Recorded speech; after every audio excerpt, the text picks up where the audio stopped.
सभी साथियों का आज के इस सेशन में हार्दिक स्वागत और अभिनंदन। साथियों, चर्चा कर रहे हैं commerce grade first paper second के जो महत्वपूर्ण ऑब्जेक्टिव टाइप क्वेश्चन है जो आपके एग्जाम में पूछे जा सकते हैं, उन पे आज के इस सेशन में चर्चा करेंगे। जो भी साथी हमारे साथ पहली बार जुड़ रहे हैं वो एक बार चैनल को सब्सक्राइब कर लें।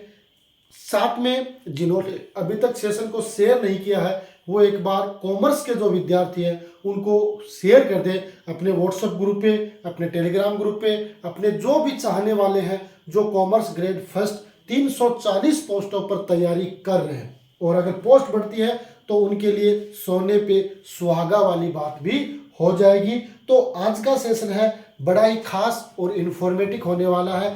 चर्चा करेंगे कुछ और महत्वपूर्ण ऑब्जेक्टिव टाइप क्वेश्चनों को विद डिटेल के साथ, ताकि आपकी जो समझने की जो कैपेसिटी है वो डेवलप हो और आप स्वयं प्रश्नों को पहचान सके कि भाई इस क्वेश्चन का आंसर अपने को इस तरीके से देना है। तो आज का सेशन मैं स्टार्ट कर रहा हूं और स्टार्ट करने के साथ ही मेरा निवेदन यही रहता है कि एक बार सेशन को शेयर कर दे अपने साथियों के साथ, ताकि और जो विद्यार्थी जो कॉमर्स ग्रेड फर्स्ट की तैयारी कर रहे हैं वो भी हमारे साथ जुड़ जाएं। देखो, आज का जो पहला क्वेश्चन है वो आपके सामने है। अब इसका जवाब देना है ना। क्या पूछा आपसे कि भाई सरकारी अनुदानों, है ना, गवर्नमेंट जो ग्रांट्स होती है के लेखांकन से संबंधित कौन सा लेखा मानक माना जाता है। लेखा मानक यानी एएस, अकाउंटिंग स्टैंडर्ड माना जाता है।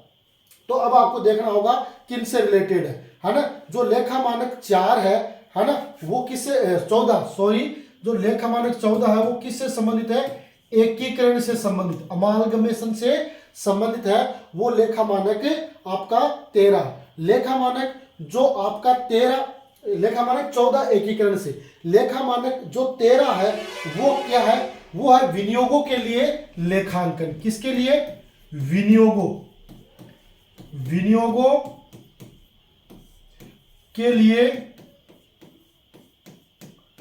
लेखांकन,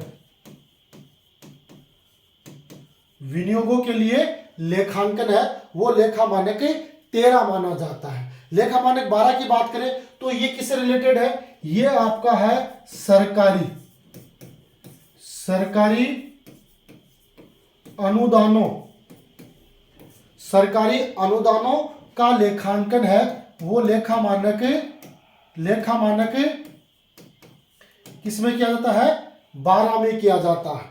तो 11 में क्या है, 11 में है विदेशी विनिमय दरों में कोई परिवर्तन होता है ना, चेंज इन जो फॉरेन एक्सचेंज है वो होता है, तो वो आपको बताना है। तो विदेशी विनिमय दरों में, है ना, विदेशी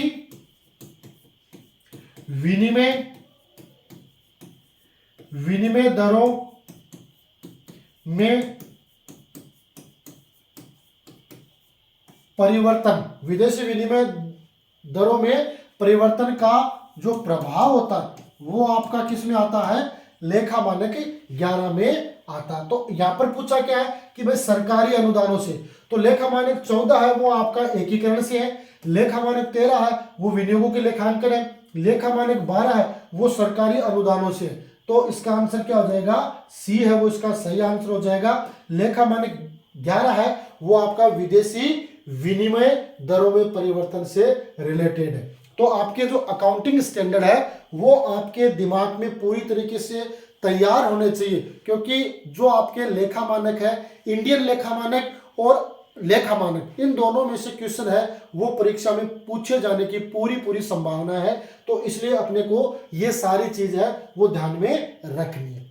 ठीक है, समझ गए क्वेश्चन। बढ़े आगे, अगला क्वेश्चन फटाफट देखो, इसका आंसर दो। पहला था आपका लेखा मानक से रिलेटेड, है ना, जो आपका एएस है ना, उससे रिलेटेड था।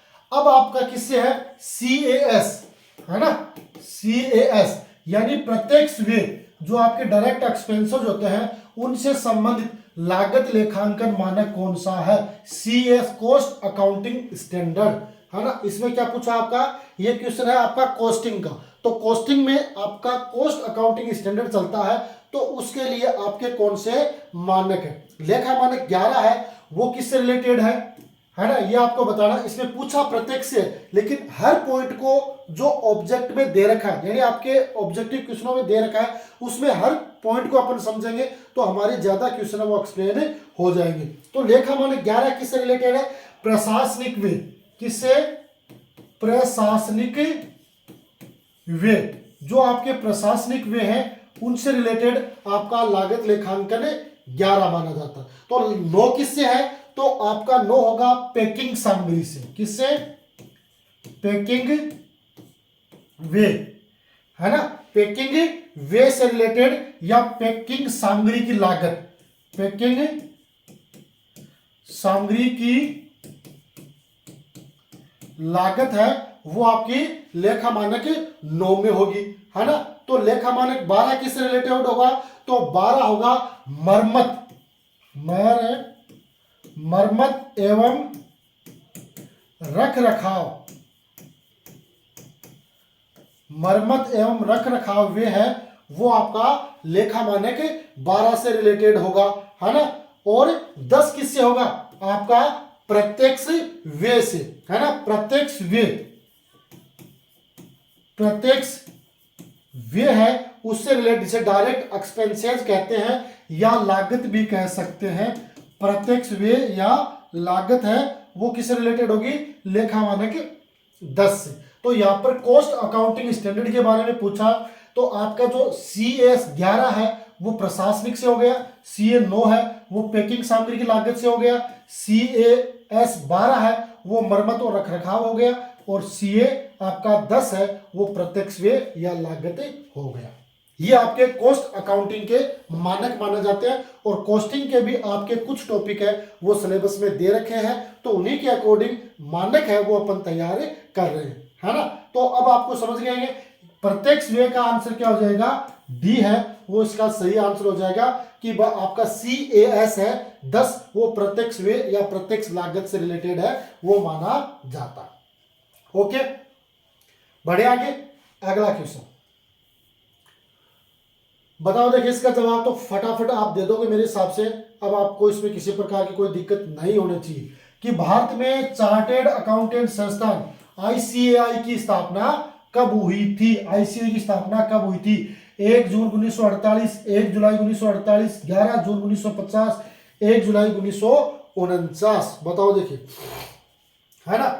बताओ देखिए इसका सही आंसर क्या होगा, है ना। तो भारत में चार्टेड अकाउंटेंट यानी ICAI की स्थापना 1 जुलाई 1949, है ना, कहां हुई थी? 1 जुलाई 1949 में हुई थी। और इसका जो मुख्यालय है, मुख्यालय कहां है?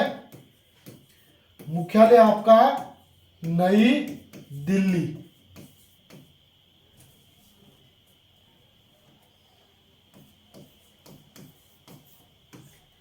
नई दिल्ली है वो इसका मुख्यालय है ना। तो 1 जुलाई 1949 को आपके ICAI की स्थापना हुई थी, ठीक है। ओके, बढ़े आगे। चलो अगला क्वेश्चन, ये तो आप बता दोगे फटाफट, है ना, कि ये ऑडिटिंग का है कि आपका जो ऑडिट प्रोग्राम है ना, जो आपका ऑडिट प्रोग्राम है, ऑडिट प्रोग्राम है यानी अंकेक्षण कार्यक्रम होना चाहिए। कैसा होना चाहिए? स्पष्ट और लोचदार होना चाहिए, सुस्पष्ट खंडों में बंटा हुआ होना चाहिए, तिथि, हस्ताक्षर और राशि लिखने के लिए अलग अलग कॉलम होने चाहिए, उपयुक्त सभी बातों का समावेश होना चाहिए। बताओ देखिए क्या होना चाहिए। तो ये तो देखने से पता चल रहा है कि भाई अपन ऑडिट कार्यक्रम, जब हम किसी भी संस्था का निरीक्षण करते हैं, ऑडिट करते हैं, तो उससे पहले अपने प्रोग्राम बनाते हैं। तो वो प्रोग्राम है या उसकी फाइल है वो कैसी होनी चाहिए? स्पष्ट और लोचदार होनी चाहिए, क्लियरिटी के साथ, है ना। उसके खंड है वो स्पष्ट रूप से विभाजित होने चाहिए, उसमें डेट है, हस्ताक्षर है, अमाउंट है वो भी स्पष्ट होनी चाहिए। इसका मतलब ये सारी बातें आपकी सही है, इसलिए डी है वो इसका सही आंसर हो जाएगा, है ना। अंकेक्षण कार्यक्रम में क्या होने, ये सारे गुण है वो होने चाहिए। ये गुण है तो भविष्य में अगर कोई विवाद होता है तो उसका भी समाधान किया जा सकता है। लेकिन अगर अपन ने सही तरीके से ऑडिटिंग का काम है वो नहीं किया तो फिर भविष्य में कोई वाद होता है, विवाद होता है, तो उसका समाधान नहीं किया जा सकता, है ना। इसलिए अकाउंटिंग में ये होता भी है कि पहले लिख पाछे दे, भूल पड़ी तो कागज से ले। कागज है वो परफेक्ट माना जाता है। अगर अपन ने कागजी कार्रवाई सही तरीके से की है तो फिर कहीं कोई दिक्कत नहीं है ना।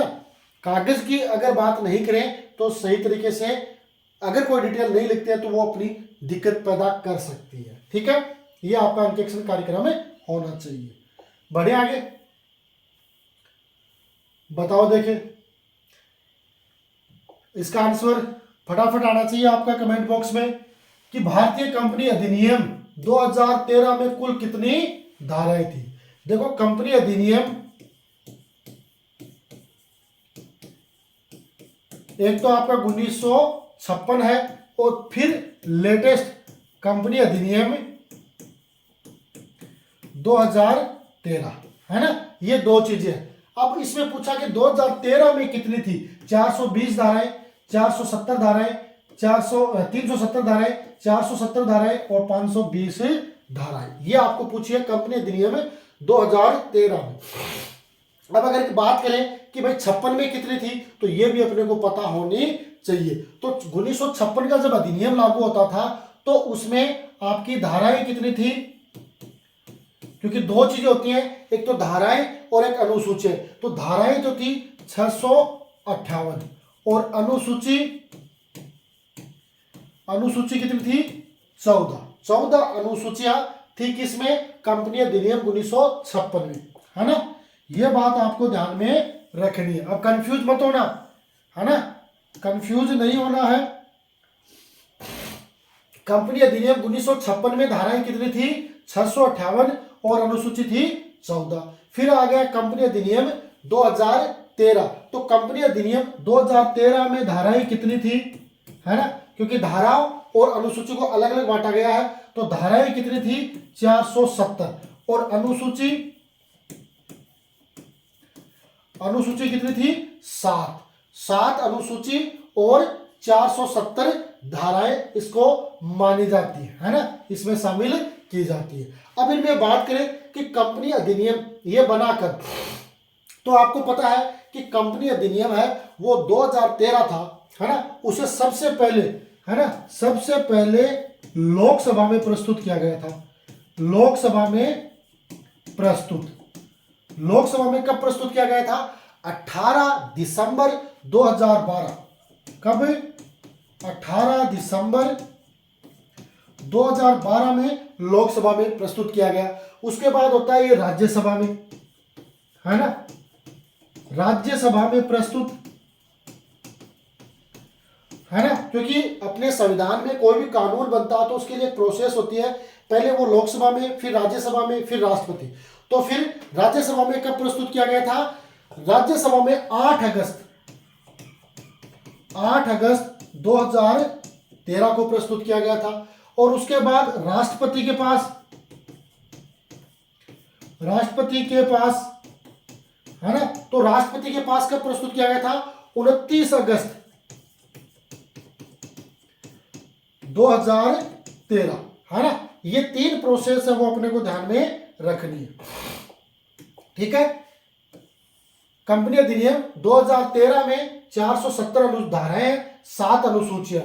लोकसभा में प्रस्तुत है वो आपका 18 दिसंबर 2012, राज्यसभा में प्रस्तुत है 8 अगस्त 2013, राष्ट्रपति के पास है 29 अगस्त 2013। और जो ही राष्ट्रपति की सहमति मिलते ही यह एक कानून बन गया, संविधान बन गया और फिर इसे लागू कर दिया गया। और 1 अप्रैल 2014 से इसको पूरे भारत में लागू कर दिया गया था, ठीक है।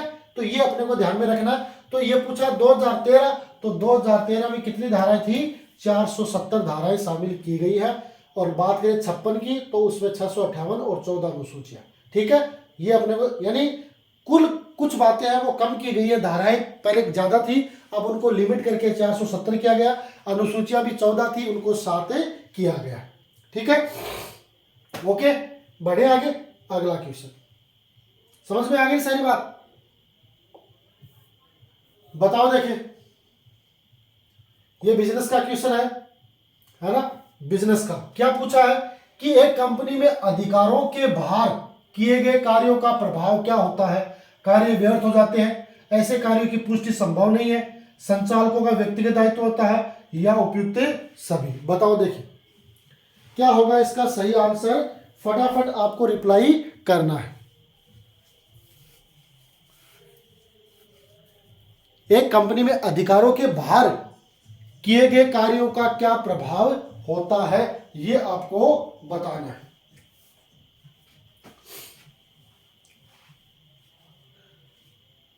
तो सीधी सी बात है कि भाई कंपनी अधिकारों के बाहर कोई कार्य करेगा तो यह कार्य क्या होगा, व्यर्थ माना जाएगा, क्योंकि अधिकार के बाहर किया, ऐसे कार्यों की पुष्टि संभव नहीं है, क्योंकि कंपनी पुष्टि संभव नहीं करेगी, यानी पुष्टि नहीं कर सकती उनकी। संचालकों का व्यक्तिगत दायित्व है, अगर आपने अधिकारों के बाहर रहकर कोई काम किया तो वो आपके व्यक्तिगत दायित्व में माना जाएगा, इसलिए इसका आंसर क्या हो जाएंगे, उपयुक्त सभी, डी है वो इसका आंसर हो जाएगा। तो कंपनी के अधिकार क्षेत्र के बाहर कोई भी काम किया जाता है ना, तो वो आपके सारे के सारे क्या होते हैं, व्यक्तिगत उत्तरदायित्व होते हैं, पुष्टि संभव नहीं होती है, व्यर्थ होते हैं, और सभी अंशधारकों के द्वारा प्रस्ताव पारित करने के बाद भी इनका पुष्टिकरण किया जाना संभव नहीं है ना। जो अंशधारी होते हैं उनके द्वारा अगर प्रस्ताव पारित करने के बाद उसकी पुष्टि की आवश्यकता हो तो भी वो पुष्टिकरण नहीं किया जा सकता, तो ये इसका आंसर क्या जाएगा, उपयुक्त सभी। ठीक है, बढ़े आगे, अगला क्वेश्चन देखो, ये आपको मिलान करना है, इसको आपको बताना है ना। क्या है, मिलान कीजिए, और ये आपके प्रावधान है और ये अनुसूची है ना। मैंने अभी अनुसूचियां कितनी बताई थी, 7 अनुसूचियां बताई थी, तो उन्हीं में ये आपका शामिल किया गया है ना, कि भाई इसको आपको मिलाना है कि भाई सामाजिक उत्तरदायित्व में कौन सी अनुसूची है, स्वतंत्र निर्देशक में कौन सी अनुसूची है, मूल्य ह्रास में कौन सी अनुसूची है, पार्षद सीमा नियम अंतर नियमों में कौन सी अनुसूची है, ये आपको बताना है। तो देखो पहले कि भाई एक के साथ 3 4 3 2 1, या 3 4 2 1 2 1 3 4, या 1 2 3 4, ये आपको बताना है। बताओ देखें, बताओ। तो देखो क्या होता है कि आपके जो सामाजिक उत्तरदायित्व है ना, सामाजिक उत्तरदायित्व है ना, सामाजिक उत्तरदायित्व है वो आपके आते हैं कौन से में, सामाजिक उत्तरदायित्व जिसको अपन क्या कहते हैं, CSR है ना, सामाजिक उत्तरदायित्व, तो ये आते हैं अनुसूची 7 में है ना, तो ये 4 नंबर हो जाएगा है ना, अनुसूची 7 में आते हैं तो ये 4 नंबर हो जाएगा। स्वतंत्र निर्देशक, स्वतंत्र निर्देशक आते हैं आपके किसमें, किसमें आते हैं, स्वतंत्र निर्देशक वो किसमें आते हैं, ये आते हैं आपके अनुसूची, ये अनुसूची, अच्छा वैसे बता रहा हूं, ये 4 नंबर, तो ये 3 नंबर, यानी स्वतंत्र निर्देशक है वो अनुसूची कौन सी में आते हैं, 4 में आते हैं। मूल्य ह्रास है वो आपके अनुसूची 2 में आते हैं है ना, और पार्षद सीमा नियम और अंतर नियम अनुसूची 1 में आते हैं है ना। तो इसके अनुसार आपका कौन सा आंसर सही हो गया, ए है वो इसका सही आंसर हो गया है ना, ए है वो इसका सही आंसर हो जाता है। ठीक है, ओके, बढ़े आगे, अगला क्वेश्चन। अनुसूची के बारे में थोड़ा सा मैं और बताऊंगा, लेकिन देखो इस पे स्पेस नहीं है ना। ठीक है, देखो आपकी जो अनुसूचियां है ना, उनमें या प्रावधान लिख दूं और या अनुसूची,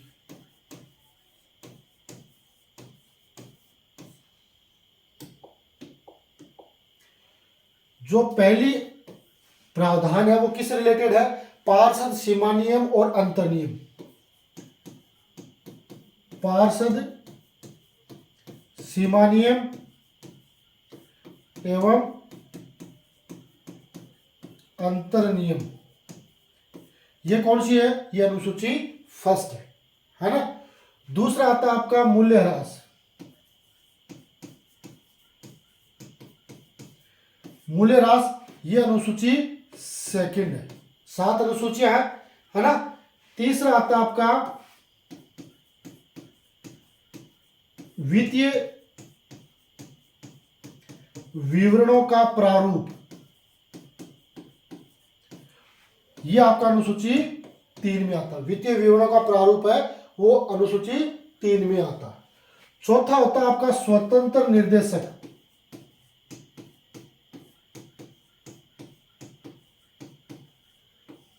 स्वतंत्र निर्देशक, ये अनुसूची आपकी 4 में होता है ना। उसके बाद 5 नंबर में होता है आपका प्रबंधक निर्देशक पूर्णकालिक निर्देशक, है ना। प्रबंधक निदेशक पूर्णकालिक निदेशक, ये आपकी अनुसूची 5 में आते हैं। फिर अनुसूची 6 में यानी 6 नंबर आधारभूत संरचना, आधारभूत संरचना है वो आपके अनुसूची 6 में आती है। और 7 नंबर हो जाता है आपका सामाजिक उत्तरदायित्व, सामाजिक उत्तरदायित्व, ये आपकी 7 नंबर की जो अनुसूची है उसमें आती है। ठीक है, समझे।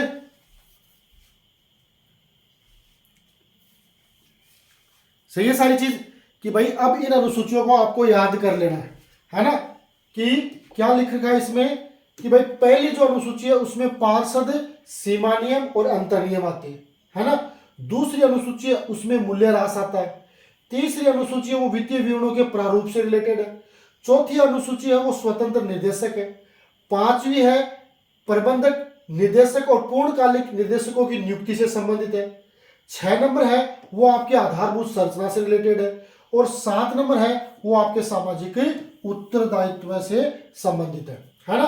तो जो अपना जो पहला क्वेश्चन था इससे पहले वाला, उसी में यही पूछा है कि आपको प्रावधान दे दिए और अनुसूचियां दे दिया, उनको अपने को क्या करना था, मैच करना था, उनको अपने को मिलाना था, है ना।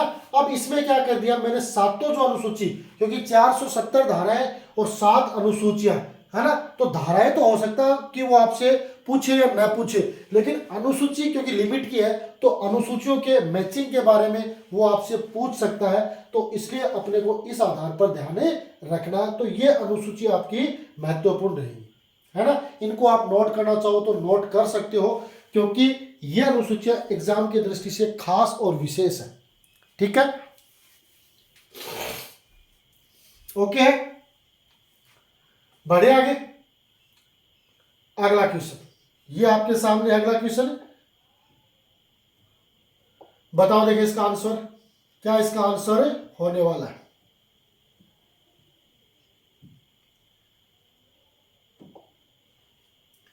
क्या पूछा है कि वर्तमान में मुद्रा निर्गमन की प्रणाली अपनाई जाती है, उसे निम्न में से क्या कहते हैं। न्यूनतम कोष प्रणाली, अनुपातिक कोष प्रणाली, मुद्रा कोष प्रणाली, या इनमें से कोई नहीं। बताओ देखिए इसका क्या आंसर है सही होने वाला है, बताओ, है ना। तो रिजर्व बैंक है जब भी मुद्रा का निर्गमन करती है, आपके मन में एक विचार होगा कि भाई आरबीआई के पास तो ये अधिकार होता है ना, कि वो कितने भी नोटों का निर्गमन कर सकती है, तो क्यों हर व्यक्ति पैसे कर रहा है, क्योंकि मशीन है, कागज है, छपाए तुरंत और हर व्यक्ति को दे दिए, है ना, तो फिर समस्या ही नहीं रहेगी, सबके पास पैसे रहेंगे। लेकिन ऐसा नहीं है, आरबीआई एक विधि अपनाती है, क्योंकि उसी के अनुसार है वो नोटों का निर्गमन किया जाता है। ये नहीं कि अपनी इच्छा से वो कितने भी नोटों का निर्गमन कर सकती है। तो वो विधि कौन सी है आपकी, न्यूनतम कोष प्रणाली। इस न्यूनतम कोष प्रणाली में 200 करोड़ रुपए, है ना, 200 करोड़ रुपए है वो अपने को न्यूनतम रखने आवश्यक होते हैं, और उसी के अनुपात में क्या कहता है, राशि का निर्गमन किया जाता है। तो रिजर्व बैंक ऑफ इंडिया, है ना, के द्वारा आपको पता है कि भाई नोट निर्गमन का काम किया जाता है है ना। वर्तमान में जो आपकी आरबीआई है वो न्यूनतम कोष प्रणाली के आधार पर मुद्रा का निर्गमन करती है और उसके अनुसार उसके पास कितना होना चाहिए, 200 करोड़ रुपए का कम से कम बजट होना चाहिए, न्यूनतम राशि होनी चाहिए, जो प्रतिभूति के रूप में या स्वर्ण मुद्रा के रूप में आरबीआई अपने पास जमा रखती है और उसी के अनुसार नोटों का निर्गमन है वो करती है। ठीक है, बढ़े आगे, समझ गए। न्यूनतम कोष प्रणाली, तो इसमें 200 करोड़ रुपए रखने आवश्यक होते हैं। अगला क्वेश्चन, ये तो आप बता दोगे आराम से कि भाई जीएसटी है ना, जीएसटी परिषद काउंसिलिंग का मुख्यालय कहाँ है। जीएसटी की फुल फॉर्म तो आपको पता ही है ना, गुड्स एंड सर्विस टैक्स, जो 1 जुलाई 2017 को पूरे भारत में लागू हुआ था और ये अप्रत्यक्ष कर है। कौन सा है, अप्रत्यक्ष कर है, इनडायरेक्ट कर है ना। और इसमें एक देश एक कर के स्लोगन के साथ इसको लागू किया गया था। इसमें 3 चीज आती है, एक तो आईजीएसटी, एक एसजीएसटी, एक CGST, integrate goods and service tax, state goods and service tax, central goods and service tax, है ना। तो ये पूछा है कि इसका मुख्यालय कहाँ है ना, मुंबई में है, कोलकाता में, हैदराबाद में है या दिल्ली में, बताओ। तो इसका सही आंसर क्या होगा, दिल्ली है वो इसका सही आंसर हो जाएगा। आपकी जीएसटी काउंसिल परिषद का मुख्यालय है वो कहाँ है, दिल्ली में, है ना। वस्तु और सेवा कर परिषद, है ना, इसका गठन है, जीएसटी का गठन है वो 279A अनुच्छेद के अनुसार इसका गठन है। 279A जो अनुच्छेद है 279A के तहत है वो इसका गठन किया गया था, है ना। और संविधान में जो नया अनुच्छेद 279 के पास, उसमें जीएसटी के बिल पास होने के बाद है ना 60 दिन तक वो राष्ट्रपति के पास है वो रह सकता है। मंत्रियों, केंद्रीय मंत्री, वित्त मंत्री, इन सब की सलाह पर ये काम करता है। ठीक है, ओके, बढ़े आगे। अगला क्वेश्चन बताओ, देखें इसका आंसर क्या होगा कि निम्न में से किन करदाताओं द्वारा वस्तु और सेवा कर के संबंध में HSN या SAC कोड 2 डिजिट का प्रयोग किया जाएगा, है ना। इसमें 2 डिजिट और 4 डिजिट होते हैं। जिन करदाता का टर्नओवर 1.5 करोड़ से कम है, जिन करदाता का टर्नओवर 1.5 करोड़ से अधिक किंतु 5 करोड़ से कम है, जिन करदाता का टर्नओवर 5 करोड़ से अधिक है, या इनमें से कोई नहीं, है ना। तो इसमें अपने को ध्यान रखना, जो आपका HSN या SAC कोड है वो 2 डिजिट का जब प्रयोग किया जाएगा जब करदाताओं का टर्नओवर 1.5 करोड़ से लेकर 5 करोड़ तक है ना। जिन करदाताओं का टर्नओवर 1.5 करोड़ से लेकर 5 करोड़ है उनको वस्तु और सेवाओं का 2 डिजिट का प्रयोग किया था, और अगर 5 करोड़ से अधिक है तो आपके 4 डिजिट, 5 करोड़ से अधिक है तो 4 डिजिट का प्रयोग किया जाता है। तो अपना पूछा क्या है कि 2 डिजिट का प्रयोग कब होगा, जब 1.5 करोड़ से लेकर 5 करोड़ के बीच होगा तो 2 डिजिट होंगे, और 5 करोड़ से अधिक होगा तो आपके 4 डिजिट है वो प्रयोग किए जाएंगे। ठीक है साथियों, तो बताओ आज का सेशन आपको कैसा लगा। छोटा सा शानदार इंपॉर्टेंट सेशन जो आपके एग्जाम के लिए मील का पत्थर है वो साबित हो सकता है, ऐसी मैं आशा और विश्वास रखता हूं, क्योंकि बहुत ही कम समय में इसको अपने को क्या करना है, एग्जाम को क्वालिफाइड करना है, फाइट करना है। क्योंकि सेलेक्ट हो गए, क्वालिफाइड का मतलब सेलेक्ट, इसमें कोई इंटरव्यू नहीं है, सिर्फ सेलेक्ट हो गए तो आपकी जॉब है वो पक्की होने वाली है, कोई नहीं रोकने वाला। तो इसलिए टारगेट जो RES की अपन तैयारी कर रहे हैं उसको अपने को अचीव करना है, और उसके लिए हमें खूब मेहनत करनी है, मन लगा के मेहनत करनी है, और ये करोगे तो निश्चित रूप से आपको सफलता मिलेगी। इसी आशा विश्वास के साथ आज के इस सेशन में इतना ही, मिलेंगे अगले सेशन में, तब तक के लिए गुड बाय।